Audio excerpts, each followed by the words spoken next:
As a composer of pop songs, Sir Paul McCartney has been at the top of his game for 60 years.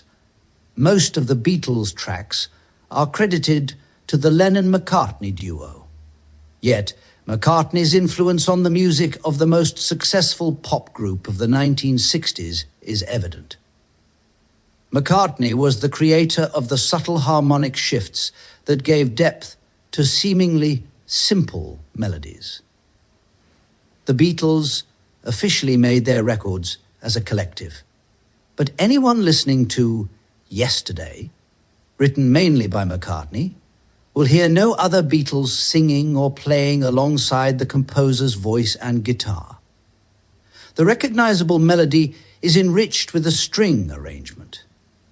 With 2,200 different versions, Yesterday is one of the most covered songs ever. In addition, there are countless improvised versions of this famous tune, which has also become a jazz standard.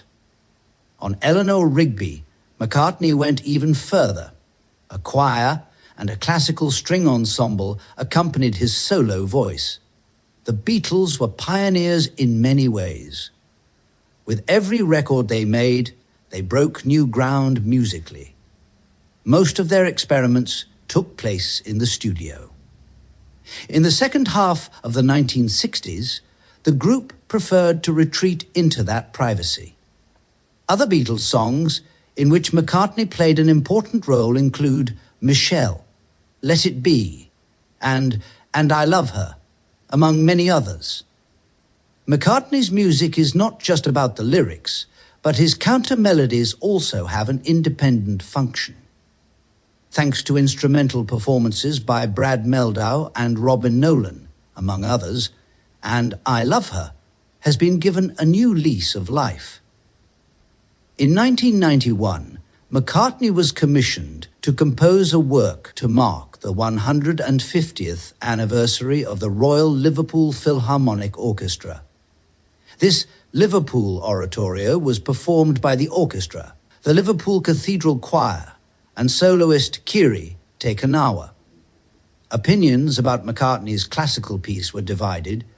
The Guardian was downright negative, while the New York Times heard some beautiful passages alongside many boring ones.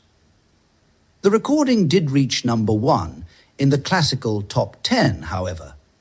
In 2000, McCartney recorded an album of electronic music, Liverpool Sound Collage, in which he incorporated the history of the Beatles.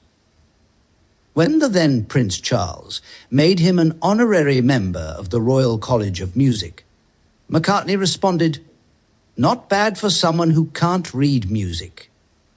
In 2012, the album Kisses on the Bottom was released, featuring the unexpected gem, My Valentine. Almost 50 years after Yesterday, McCartney proved once again capable of writing a beautiful, timeless song. My Valentine is Paul McCartney at his best. A few sophisticated chord progressions, lyrics about love, and a melody that sounds like it has always been there. A silly love song from the brilliant mind of a man who achieved everything, but who deep down has always remained a lad from Liverpool.